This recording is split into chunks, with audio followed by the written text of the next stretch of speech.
นะทุกคนเนาะสบายดีพ่อแม่พี่น้องหมดทุกคนเนาะว้าที่โทได้มือถือไหมมีจักเดี๋ยวเนาะเอาสบายดีสบายดีโดยมาเดียวลุงโดยโดยโทลิ้นเป็นใช่ป่ะนั่งโทรศัพท์นี่โอ้ยลินเป็นนั่นแหละฮะเรามาบอกเมื่อกี้นี้ฮักกะเห็นเนาะเดี๋ยวฮะบอกเราบอกให้พอได้กดตัวนั้นตัวนี้เนาะนี่แหละพอได้โทรติดต่อโดยสบายดีเนาะบอกว่าลินบ่ได้แม่นแหละเรามาบอกเมื่อกี้นี้ไอ้ลากะฮักก็ลงมาตั้งแต่กกไม้เพื่อนพี่น้องมื้ออื่นเพิ่นเล่นอย่างสานต่อเนาะมือว่าสิขุดห้องน้ำหรือว่าสิบัดมาโอ้ยมันต่ำของเพิ่นเนาะเดี๋ยวทับอันห้องน้ำเพิ่นแม่นแล้วพี่น้องเพราะว่าเอาเชือกอันดึงบ่ขึ้นมันมัดไปถึงก็ดึงหลายคนดึงโอ้สิได้หาแถวบ้านซอยอีบ่โดนอ๋อมื้ออื่นนี่แหละเพิ่นสิได้หาแถวบ้านมาซอยพี่น้องก็รอเบิ่งนำกันเด้อบางทีคันบ่ได้ขาเวียกก็สิได้เฮามาซอยเพิ่นอยู่พี่น้องเนาะเบิ่งตัวจริงอันนี้ก็ได้เป็นขาเวียกขุดห้องน้ำเนาะย้ายออกให้เพิ่นซ้ามันบ่แล้วมันทับมืออื่นมือมันให้มันวิดลมก่อนเนาะลมก็แห้งก็รีได้นี่เบิ่งดูพี่น้องว่าเดี๋ยวชาวมือไปตัดพี่เท่าเมื่อคืนนี้ก็ลมแหงบ่ลมแห้งต้องหยุดเลยเนาะพอดีว่ากังผ้านี่ลงมัดก็ซ้ำเป็นชุ่มแล้วพี่น้องเลยลมเนี่ยมันพัดนิดได้ขึ้นทันแต่ว่าลิ้นเป็นแล้วโทรศัพท์นี่พอได้หูจักเลยเนาะบอกแล้วก็พอหูจักพอได้แม่เพิ่นติดต่อหาเนาะได้สะดวกสบายลมโทรศัพท์พี่น้องเอ้ยโดยพากันนึ่งข้าวนึ่งน้ำเด้อบ่เพิ่นแล้วหมดได้นี่คันว่าบ่แล้วก็คือว่าแล้วเนาะค่ำมาแล้วมันยากเนาะยากจนว่าปืนไผกับบ่ทันได้มีแล้วพ่อพี่น้องเอ้ยเนาะอาศัยแต่ตะเวนเพิ่นเหยิงเฮ้ยได้ตัวนี้ก็ได้หนาวบ่นั่งหนาวมีหนาวนะเฮ็ดบัดนี้สิได้อาบน้ำหรือไม่จักนี่อาบได้น้ำยังบ่อากาศเย็นนี่เนาะอากาศเย็นโอ้อาบน้ำก็ยากได้ดึงน้อยก็ได้พี่น้องเอ้ยเนาะอาบก็เผื่อได้อาบเผื่อบ่ได้อาบบ่มีน้ำได้อาบเนาะอาบน้ำหมู่ก็อายเพิ่นแม่นแล้วเอ้าใจเพิ่นนะใส่น้ำโหยน้ำห้องวันนั้นแล้วเนาะคันได้เอาหน้าก็พอได้อาบมาแต่หุ่นเนาะน้ำโหยก็แห้งหมดได้พี่น้องเอ้ยตัวนี้ก็ได้บ่แห้งบ่แห้งกระจุกน้ำห้วยไก่พุ่นนี้เพื่อหาชิ้นยางพอให้เนาะกันเฮาอ้อนาแล้วก็พอได้อาบมาแน่เนาะแม่กันเฮาอยู่เหินก็คือว่าแล้วพี่น้องมันก็ลำบากเนาะน้ำนี่ก็สำคัญแน่เนาะเขาคือเขาใช้ล้างถ้วยล้างจานนี่นะพี่น้องนึ่งข้าวนึ่งน้ำขอน้ำเพิ่นน่ะขอได้อยู่เนาะแต่ว่าเขาก็อายเพิ่นได้ขอหลายเทื่อกันเนาะนี่เด้อพี่น้องก็จำเป็นเนาะเราก็ค่อยๆไปนี่แหละสำสาเขามีของตัวเองเนาะเขามีแล้วก็ขันเพิ่นขอเขาก็จะเพิ่นคือเก่าแล้วก็ได้เราก็อาศัยแบบนั้นพี่น้องเอ้ยคำและคนก็วุ่นวันเนาะเขามาแต่ให้แต่หน้าบ่อนี่มาแต่หน้าเพิ่นเลยเนาะคนมาแต่เมืองน้ำมันก็อึดเลยได้พี่น้องอึดร้ายเลยอึดย้อนว่ามีจูงรถฮอดจิงกอกมีว่าหมดการปั๊มน้ำมันไปเฮ็ดในเรือไปเพื่อนน่ะไปพักท้องไปพักท้องอันสาวนกนี่แล้วน้ำมันหมดแต่อยู่เสือน่ะมันหมดอยู่ไกลฮอดปั๊มตะลองอยู่ไปเก่งก็อันห้องหมอที่ห้องหมอใหญ่อันรถจะน่ะอันนางน้อยนี่ก็ไปบ่แม่นบ่ไปหมดยืมรถมาแล้วจะไปยืมรถนะบ้าไปพี่น้องเอ้ยไปเพราะว่าน้ำมันหมดผ่าเมย์ย่างรถแล้วเนาะโจงพอดีฮอดประมาณลักนึงยังดีแต่ว่ามันหมดไกลเนาะเพราะน้ำมันแถวแต่แล้วนี่ก็หมดแต่เช้าเลยครับแต่ว่าสิใช้ที่นี่หนักหมดแต่เช้า ค่อยขี่ไปฮอดพุ่น กินกอกก็ยังปั๊ม บางปั๊มก็หมดได้ ปั๊มอยู่ในกอกเลย หมดนั่นน่ะ ยังบ่ มัน แต่สุเฮามาหาซื้ออยู่หั่นซื้อก็ได้ซำนั้นแหละแต่ก็สิซื้อหลายกว่าหั่นก็เขามีขายให้ได้เขาก็คือว่าแล้วประหยัดหลายคนหมดแล้วเมืองสนน่ะหมดคักอะลีเขาก็หุ้มไปซื้ออยู่พุ่นแหละเดี๋ยวนี้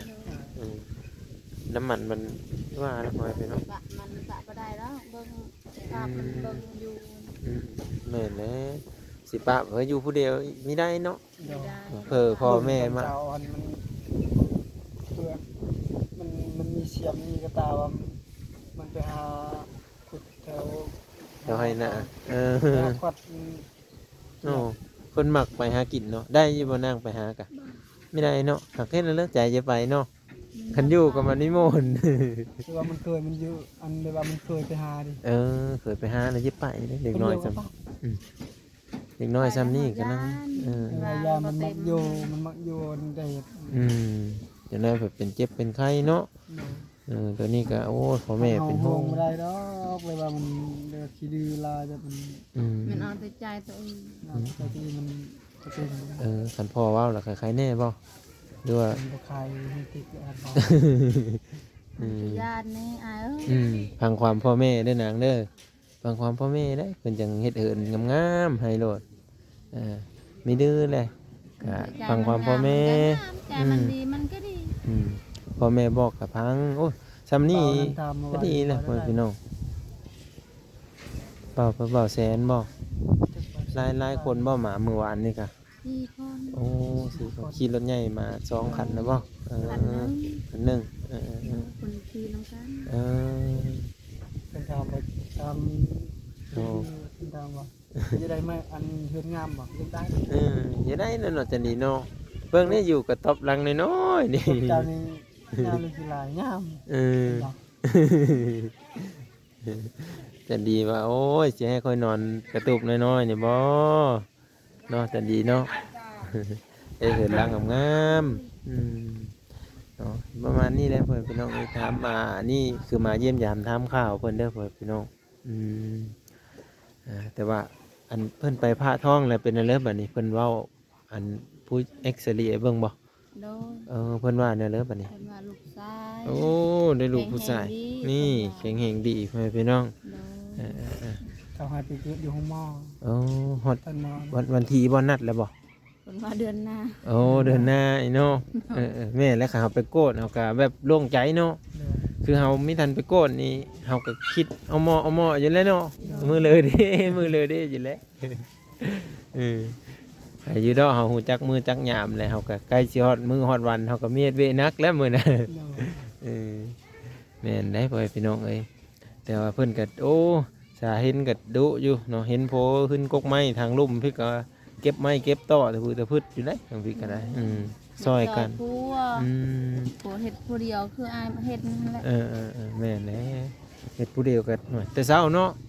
ตัดไม้ขึ้นกกไม้เมื่อยได้ทุกคนเลยจับเนาะมันเบาเนาะบางเทื่อจับมือเดียวซะมีมือเดียวจับไม้มือหนึ่งจักใครเจ้าเคยขึ้นมาสูงปานนั้นกะขึ้นตัดขึ้นอันนี้บ่เคยเลยก็จะเป็นแต่ว่าไม้ใหญ่นะเคยบักอยู่บักเงามันลมทางลมลมทางอันนี้มันขาเหินเพิ่นเนาะมันขาเหินแบบก็จะเป็นบักลงแต่ว่าอันนั้นแหละจะออกน้ำเพิ่นเพิ่นไปทางพุ่นเพิ่นก็สิขึ้นไปหานที่เถิงนี่เนาะแต่ว่าเราบอกให้มันทับแล้วนะเคยห่วยมันก็เสียดายยังโอ้เขาว่าเสียดายไปซื้อหมูกันโยท่อเบิ่งบางซื้อมันนั้นท่อนึง80,000ได้ท่อดินนะกระแพงอยู่ได้พ่อพี่น้องเอ้ยก็สมกับราคาน้ำมันลงขึ้นจักสิไปซื้อนั่นเลยอีกคันน้ำมันอยู่ปั๊มหมดแห้งเต็กไปซื้อไม่ได้มาแทนหมูเลยเนาะก็เฮ็ดเลยแหละค่อยเฮ็ดค่อยไปเนาะก็ดีใจที่ว่าแม่เพิ่นเมตตาอันครอบครัวของอันเบาล่าครอบครัวสาวนกพ่อพี่น้องเอ้ยเนาะจนเพิ่นก็โอ้ดีใจเด้อพ่อพี่น้องเอ้ยหมดเพิ่นเอิ้นว่านั่นก็ครั้งแรกในชีวิตก็ว่าได้เนาะที่ว่าเพิ่นเมตตาพ่อพี่น้องเอ้ยเพิ่นเมตตาสงสารครอบครัวสาวนกนี่นะ ก็ต่อไปก็รอรุ่นเบิ่งนำกันว่าเพิ่นสิมีเพิ่นหลังงามๆบ่หรือว่าจังใดเนาะว่าเพิ่นสิเฮ็ดจะได้ต่อไปก็รอติดตามเบิ่งพ่อแม่พี่น้องเอาใจซอยเพิ่นเนาะมาให้กำลังใจกันเด้อพ่อแม่พี่น้องเด้อกดไลค์กดแชร์กดติดตามเนาะเพื่อบ่พลาดคลิปเดี๋ยวสิมาถ่ายวิถีชีวิตของครอบครัวนี่เฮ้อ FC ได้เบิ่งได้ชมอีกพ่อแม่พี่น้องเอ้าท้ายสุดนี้ขอขอบใจมื้อทั้ง3คนเด้อโดยสบายดีอยู่ดีมีแฮงโดยเอ้าโดยพ่อแม่พี่น้องเนาะไป ปลา โอ้ มีของผ้าโดยเอา ให้ปลา โอ้ ปลากับปลาเขาให้ โอ้ป่าเขาเฮ้อเจ้าหรือเจ้าเฮ้อต่อเนี่ยเห็นแล้วเจ้าสิมีห้องอยู่ห้องกินจ้ะ นี่เลยยัง โอ้คนมีอยู่คนเต็มดองเอาขอบมกขอบใจเอาเพื่อนได้มีเพื่อนเลยมาพามาต้อนกันเพื่อนพี่น้องเลย นี่แหละอาย เนาะไปเดี๋ยวเป็นจะได้กะขอบมกขอบใจเด้อบาลาเด้อมื้อหน้าจึงมาหาใหม่โดยนี่แหละทุกคนเนาะไปเดี๋ยวหาทางเมานงพริกอีกก้อนเพื่อนพี่น้องเอ้ยเนาะเมานงเอ้ยนี่เพิ่นมีของฝากของต้อนได้นี่เพิ่นว่าอันมีคนเอาเฮ้อเพิ่นว่าซั่นเพิ่นก็เฮ้อต่ออีกเพิ่นน่ะเนาะเพิ่นก็หัวใจดีเด้นี่เพิ่นพี่น้องเนาะของฝากของต้อนเอามาหาเพิ่นก็ได้แต่โดยสิได้มื้อแล้วอันนี้อัน250,000 กูมือน้ำมันสิเบิด แม่น พากันตุ้นน้ำมันไว้ อันนี้ก็ยันบ่มีแนวพาไปนะทุกคน เดี๋ยวน้ำมันขึ้นสูงกว่านี้สิซื้อยาก ซื้อยากแล้วก็บ่มีวันซื้ออีก แม่นมีเงินอีกมีเงินธรรมดาบ่ได้ต้องมีหมองขายน้ำมัน ถ้าตีเป็นเงินบาทนี่เท่าไหร่ก็250,000นี่